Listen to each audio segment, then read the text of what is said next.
আসসালামু আলাইকুম। আজকে আবার আপনাদের মাঝখানে চলে আসলাম আপনাদের মাঝে সুন্দর একটা গুরুত্বপূর্ণ আলোচনা দেওয়ার জন্য। সেই আলোচনাটা হচ্ছে, আমি বারবারই বলতেছি যে আপনারা যদি আপনাদের কোনো রোগ হয় আপনারা অবশ্যই বিশেষজ্ঞ ডাক্তারের কাছে যান, অথবা একটা এফসিপিএস আছে কিনা, তার এমডি করা আছে কিনা ডাক্তারের, তার কী ধরনের অভিজ্ঞতা, কত বছরের অভিজ্ঞতা, সব কিছু খোঁজ নিয়ে তারপরে ডাক্তারের কাছে যান রোগটা সারানোর জন্য। সেক্ষেত্রে ইনকাম ট্যাক্সের এটাও আপনার কিন্তু একটা সমস্যা, আপনি কীভাবে আয়টাকে আপনি দেখাবেন।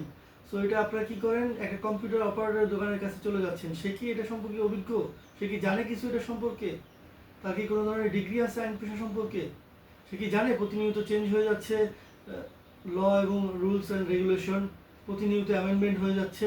তাহলে আপনারা কোন ভরসায় তার কাছে যাচ্ছেন? আপনারা তো নিজেদের বিপদ নিজেই ডেকে আনতেছেন। সো আপনি একটা রোগ হলে একটা বড় ডাক্তারের কাছে যাচ্ছেন, আর আপনার আয়কর নিয়ে আপনার সমস্যার সমাধানের জন্য আপনি একজন আয়কর আইনজীবীর কাছে কেন যাচ্ছেন না?